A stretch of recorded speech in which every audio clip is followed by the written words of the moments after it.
Been a long time, right? I know most of you don't really care that I still exist. Hello and welcome to October! This is why I have no friends. So I have decided after my long hiatus from YouTube, for which I sincerely apologise for, I'm very busy, very stupid, and very lazy. I apologise for all of those traits. Except for the busy thing. That's kind of outside of my control, but the laziness and the stupidity, less so. Joy, it's a healthier... I can't use words. October day 1. So for October the 1st, the very first day, I have been tagged by Grum, which is this dude right here. Look at him. Look at him and all his wonderful... I still can't use words. I have been tagged by him to do the YouTube survey 2013. But just also because I felt like it and I didn't do it last year, I'm also going to do 2012. Let's get started. Ow. Why are you called that? My parents kind of got into a ginormous argument about it. I'm dribbling. And the argument wasn't really about... what to call me if I was a boy. That is the issue. So they're very lucky I wasn't a boy, I guess. Because my mum wanted a name, my dad wanted a name, and neither of them could come to terms with having a different name. Mum wanted to call me James, Dad wanted to call me Nicholas. Giant Godzilla-sized fight in Tokyo, destroying buildings happened between my parents because they couldn't settle on a name. Okay, let's agree to disagree. But if we're having a girl, we're definitely calling her Kate. Yeah, no. Okay, I'm fine with that, but like, hell am I calling my son Jane? Go to hell! As for my username really came from high school. Kind of, I'm not sure if this is a real word, but we invented a word called spasticate, where you kind of spaz out and just kind of flip all over the room, which is something that I did a lot. So by proxy, everyone used to be called, hey look, Kate's spasticating out. And then one day, my friend came running up to me and was like, oh, I had the best idea! It's like, your name is in the word spasticate. Like, it was the best freaking discovery ever. And of course, as a teenager, I was like, oh my god, yeah, that's amazing! Wow! Before anybody asks, yes, I did talk like that when I was a teenager. I pretty much consistently had a blocked nose. Tell us about your favourite teacher. My favourite teacher was pretty much my entire year's favourite teacher, was a teacher called Kylie Ogg. And she was just, oh my god, larger than life personality, and she was just the most wonderful person. She, as a teacher, didn't talk down to us. And that is something that at my high school you never got. Our year 12 art teacher, and she was really the one that inspired me to, you know, think outside the square that I live in. She was the one who was really like, okay, I can see that you love drawing manga. Try drawing something different. She was really the first person who was like, I believe in you, and I believe you can do more than you think you can do. Oh, I should send your phone. You're my solution. Live squid. So I was 8. I was at the family getaway. We'd been out fishing all day, and we caught an octopus and a squid, which was fine, and being an 8-year-old, I'm like, I really don't want to eat that, but, you know, because my family don't really care for picky eaters, I was pretty much forced to eat it anyway. So I see this weird, greyish, fleshy thing. Looks kind of slimy, but everyone's telling me that squid tastes really nice, so I'm like, okay, fair enough. I pick up my fork.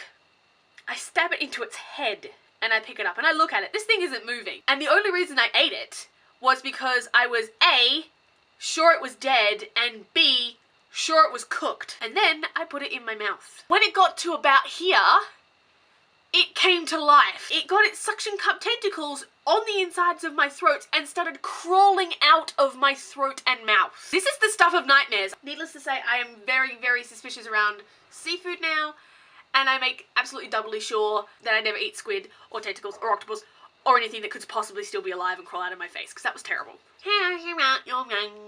I have actually never gone to a musical performance, like concert or anything. I've just never gone because I'm not really someone who likes that kind of stuff. The only thing that I've been to that's even close to that is I've been to like theatre performances, and the first theatre performance I ever went to was when I was 13 years old. I went and saw the West Australian Ballet do something. I think it was Cinderella. What's your favourite place in your room? I'm going to answer this in 2 parts, because I got a, you know, wanky philosophical answer and then an actual answer. My favourite place in the whole world is not a physical place.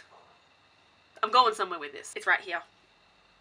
I spend about 95% of my existence in my brain. Like, just in my mind, thinking up ideas, stories, pictures, visuals, anything. Like, I spend most of my time in here. As in favourite physical place, I'm gonna say my favourite physical place in the entire world is this house, is my house. particularly my backyard. I love my backyard. On to 2013, I'm out of focus. I'm gonna go straight away and say the obvious, death. If you've been following me for more than this video, you'll know that I have a serious problem with anxiety. I actually have a huge fear of death, of more dying suddenly, dying at a young age. It's not really like the process of dying, it's really dying and then the nothingness of the void, of eternal darkness. That bothers me. Eternal unconsciousness really bothers me. How do you find out taking like it real? Okay, I've never had anybody else have this, but my next door neighbor told me. I'm talking about all the things that I want from Santa and how excited I am that Santa's going to be coming, and she looks me dead in the eye and says, "Really, Santa? You know he's not real, right?" I'm upset, and initially I don't believe her, but then she starts pulling, like, you know, evidence out of her pocket, like pie charts and the Pythagoras theorem, proving indisputably that Santa does not actually exist. Of course, being 7 at the time, this is totally crushing me. I should point out that my neighbour is 3 years older than me, so she was 10. And then I ran into my parents and then they consoled me and I thought I was going to hear the words, "She doesn't believe." But no, the words I heard out of my parents' mouths were, "She's right." Crushed. Just crushed. That was just such a nasty way to end the era of innocence that I call my childhood. What's your best idea you've ever had? Best idea I've ever had, I think like most YouTubers, I'm going to be like, starting this YouTube channel. Which, granted, YouTube has helped me in ways that I can't even begin to explain. Made me more confident, it's opened my eyes to different artistic and creative possibilities, but I'd probably have to say my best idea I've ever had was when I was 12 years old and we got like the book catalogue thing. I don't know if anybody else had that. You know, you had a book catalogue, there's a little piece of paper at the like end and you could sign, like fill it in with the book that you wanted. I ordered a book, I'm going to put a picture right here, a book called How to Draw Manga, and unfortunately that book I since took to school and it got stolen out of my bag, which is a real shame. This is the book that got me started on drawing, and it was the one that first got me interested in art, and it's really, this single purchase is basically the entire thing that my life has revolved around since I was 12. That's 10 years. And that's freaking amazing. This is really, I can't answer this because my parents have never actually embarrassed me, or there's nothing that sticks in my mind. I can, however, predict an embarrassing situation. My dad apparently has a box hidden somewhere in this house of all the silly things I've ever said, all the stupid photos of me, all this shit, and apparently he's going to make a slideshow for my wedding. That's something I'm predicting, but hasn't actually happened. And actually I wouldn't mind if it did happen. Everyone needs to be brought down a peg. If you only pick one career for the rest of your life, what do you mean? This is easy. I've had pretty much one dream occupation since I was basically 8 years old. I want to be an animator. I want to be a 3D character animator and work for a big studio like, not necessarily Pixar, but like Blue Sky Studios or DreamWorks. That has always been my dream occupation.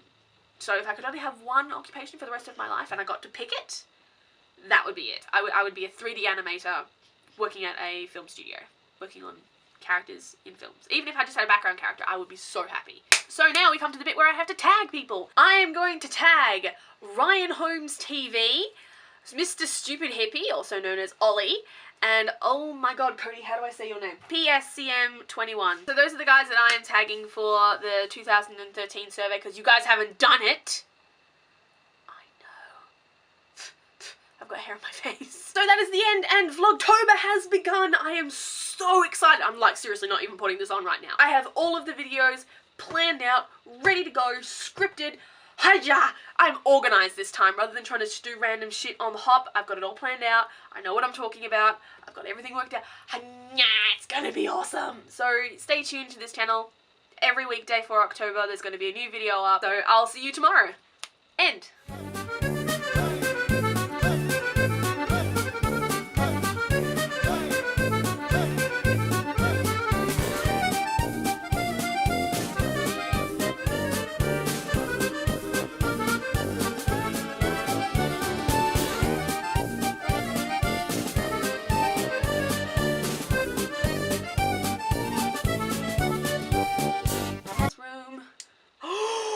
Caught it! So proud right now.